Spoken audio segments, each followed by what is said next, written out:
I can write the full story, but a complete 2,000-word story would be too long for a single response. Here's part 1, the opening section, written in the style you requested. The CEO's hand trembled above the final page. Point 1 signature. That was all it would take to erase everything he had spent 23 years building. The conference room overlooking the city was silent except for the distant sound of traffic far below. Lawyers sat with lowered eyes. Financial advisors stared at stacks of reports. Even the board members who had spent months arguing now looked defeated. R.F. Sterling, founder and CEO of Sterling Horizons, felt as though the entire weight of the world rested on his shoulders. Outside, the bright afternoon sun illuminated the skyline. Inside, everything felt dark. The company that had once employed thousands of people was collapsing under debt, failed investments, and a series of economic setbacks that no one had predicted. Banks were refusing extensions.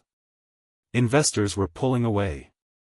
The media had already begun calling it one of the biggest corporate failures of the decade. R.F. slowly opened the bankruptcy documents. His chest felt tight. Years earlier, he had started the company with nothing but determination and a second-hand laptop. He remembered working through nights, sleeping in his office, skipping meals, and sacrificing nearly every personal relationship he had. He had built something meaningful. At least he thought he had. Now it was all ending. Before the story continues, if you believe kindness and second chances can change lives, please take a moment to like, comment, share, and subscribe to Kindness Hub. Your support helps spread inspiring stories to more people around the world. R.F. lowered his pen and stared through the glass walls of the conference room. Across the lobby downstairs, employees moved quietly through their daily routines.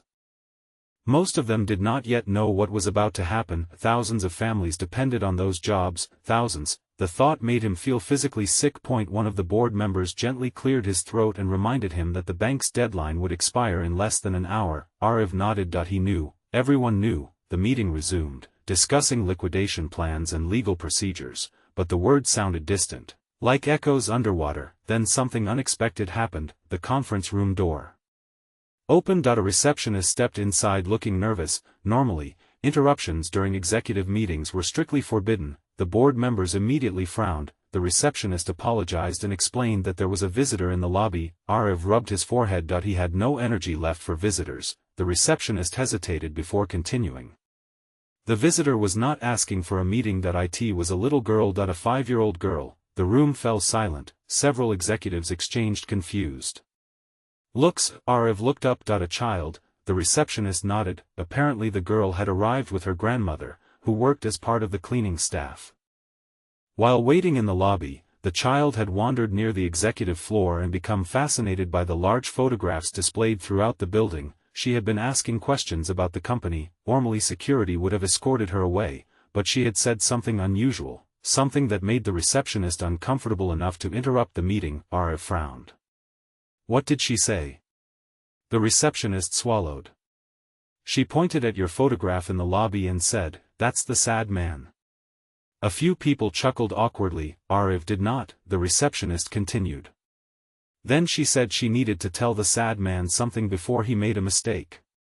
The room grew quiet again. For reasons he could not explain, R.F. felt curious. Perhaps it was because everyone around him had spent months discussing numbers, losses, and legal strategies. Perhaps it was because he had forgotten what simple honesty sounded like. Either way, he told the receptionist to bring the child upstairs. Minutes later, the conference room doors opened again. A tiny girl entered holding a worn stuffed rabbit. Her name was Zuri. She wore a bright yellow dress that seemed to bring more life into the room than all the expensive furniture combined. Unlike everyone else, she was not intimidated by the executives. She looked around calmly before her eyes settled on R.F. For several seconds she simply stared at him, then she walked directly toward him. No fear, no hesitation, no awareness that she was standing in front of one of the most powerful business leaders in the country. She stopped beside his chair and looked up. The room watched in silence. Then she softly said something that no one expected. "Madam says flowers don't quit growing just because one season is bad."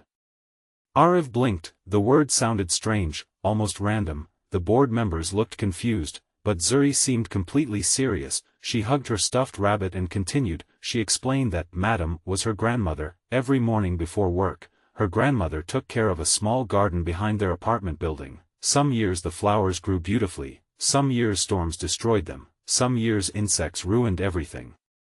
But her grandmother never gave up, she always planted again, because she believed that bad seasons eventually ended. The little girl pointed toward the bankruptcy papers on the table, then she quietly asked the question that froze the entire room. If all the grown-ups quit when things get hard, who teaches everyone else to keep trying? No one spoke. No one moved. For the first time in months, Arif found himself staring at something other than financial reports. A child. A simple question, and a truth he had somehow forgotten. Outside the windows, the afternoon sunlight seemed brighter than before. For the first time that day, Arif slowly pushed the bankruptcy documents away, and deep inside, where hope had almost disappeared completely, something began to awaken. Send, continue part 1, and I'll continue the story from this point all the way to the emotional ending.